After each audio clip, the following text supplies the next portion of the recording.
Imagina un mundo envuelto en la oscuridad del tiempo donde solo los ecos del pasado resuenan. Lentamente, una luz tenue revela un pergamino antiguo, desplegándose para mostrar los secretos que guarda. La tinta se expande, dibujando las costas de continentes olvidados, trazando las rutas de imperios que se alzaron y cayeron. Cada línea en este mapa es una historia, cada nombre un legado.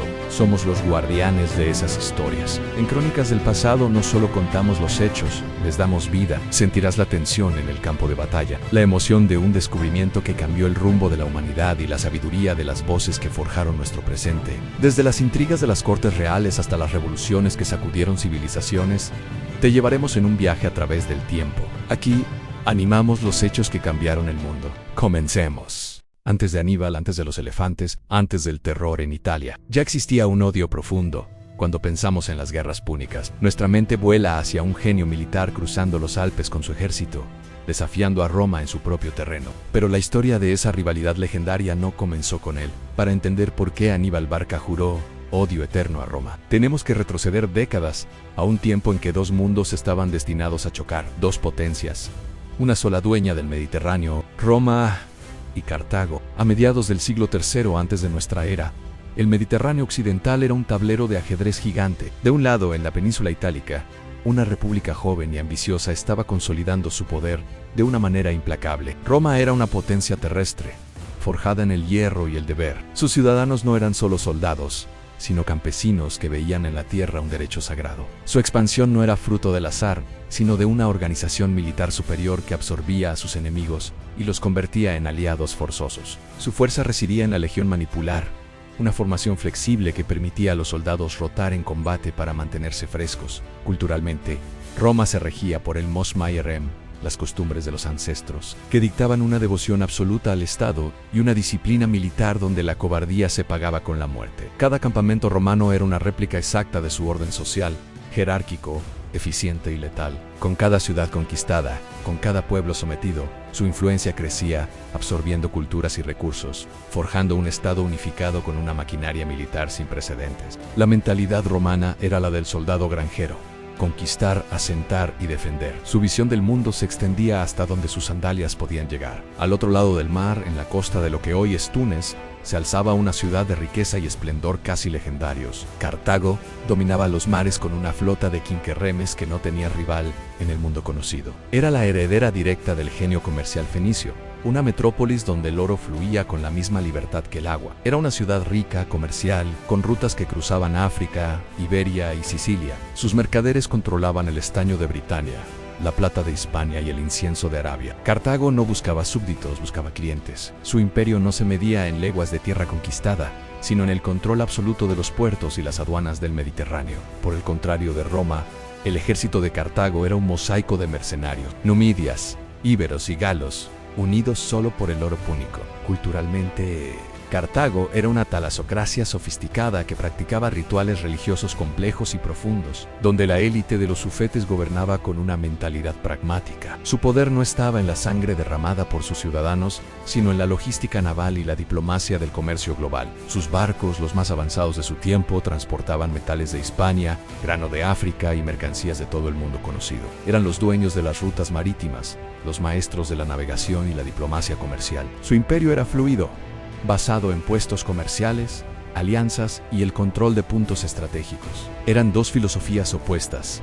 la tierra contra el mar, la espada contra el oro, la legión contra la flota. Durante siglos, Roma y Cartago se ignoraron, hasta que Sicilia se convirtió en el premio. Esta isla, la más grande del Mediterráneo, era mucho más que un pedazo de tierra.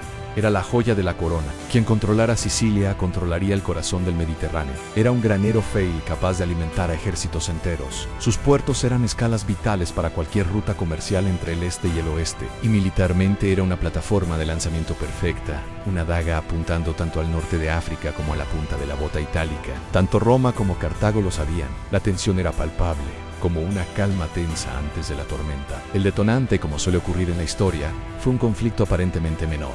Un grupo de mercenarios italianos, los mamertinos, se habían apoderado de la ciudad de Mesina, en el estrecho que separa Sicilia de Italia. Cuando fueron amenazados por la cercana ciudad griega de Siracusa, los mamertinos cometieron un error fatal. Pidieron ayuda a las dos potencias a la vez, a Roma y a Cartago. Cartago, que ya tenía presencia en la isla, respondió primero, viendo una oportunidad para extender su influencia. Pero cuando Roma decidió intervenir, cruzando el estrecho con sus legiones, cruzó también una línea roja. Para Cartago, la presencia de tropas romanas en Sicilia era una amenaza directa a sus intereses vitales. Lo que comenzó como una disputa local se transformó en la primera gran guerra entre las dos potencias. La primera guerra púnica había comenzado. Al principio el conflicto parecía decantado. En tierra, las legiones romanas eran imparables. Conquistaron Mesina y avanzaron por la isla, derrotando a las fuerzas cartaginesas y a sus aliados. Pero Roma pronto se topó con una realidad frustrante.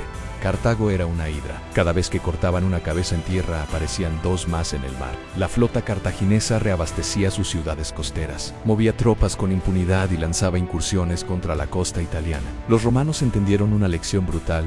No podían ganar la guerra sin controlar el mar. El problema es que Roma no tenía una flota, no sabían construir barcos de guerra, no sabían navegar y, desde luego, no sabían combatir en el agua. Pero si algo definía a los romanos era su increíble capacidad de adaptación y su tenacidad. La leyenda cuenta que encontraron los restos de un quinquereme cartaginés naufragado y lo usaron como modelo, mientras miles de carpinteros construían una flota desde cero en un tiempo récord. Los futuros marineros practicaban los movimientos de remo en estructuras de madera construidas en la arena. Era una solución improvisada, casi desesperada, pero funcionó. Sin embargo, en sus primeros enfrentamientos navales, fueron humillados. Los capitanes cartagineses, con siglos de experiencia naval, maniobraban con una habilidad que los romanos no podían igualar. Fue entonces cuando Roma aplicó su genio terrestre al mar. Inventaron un dispositivo revolucionario, el Corbes, o cuervo. Era un enorme puente de asalto con un pesado gancho de hierro en la punta, montado en la proa de sus barcos. Cuando se acercaban a un barco enemigo, dejaban caer el Corbes. El gancho se clavaba en la cubierta del barco rival,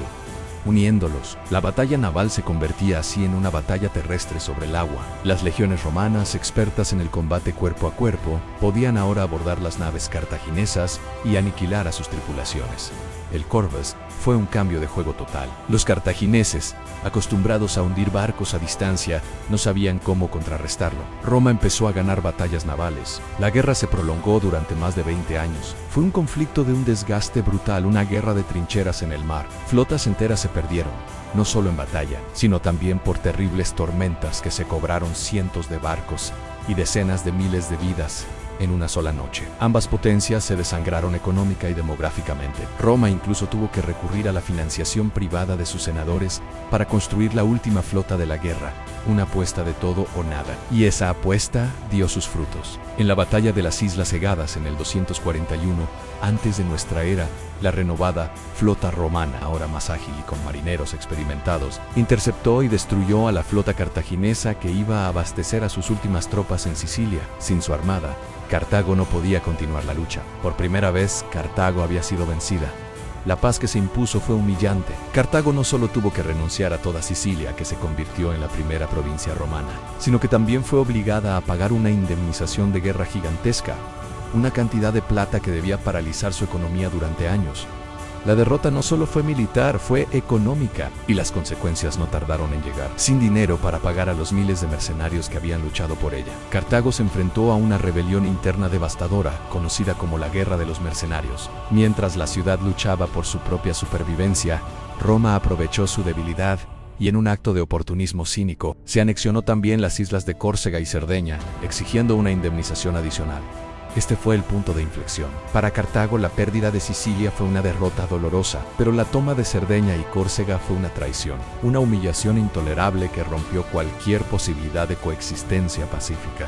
Se sembró una semilla de resentimiento profundo. Un sector de la élite cartaginesa, liderado por la poderosa familia Barca, vio la cruda realidad. Para muchos cartagineses, Roma no era un rival, era un enemigo existencial, un poder rapaz que no se detendría ante nada para destruirlos. Un niño al que, según la leyenda, su padre le hizo jurar ante un altar que nunca sería amigo de Roma. Ese niño era Aníbal.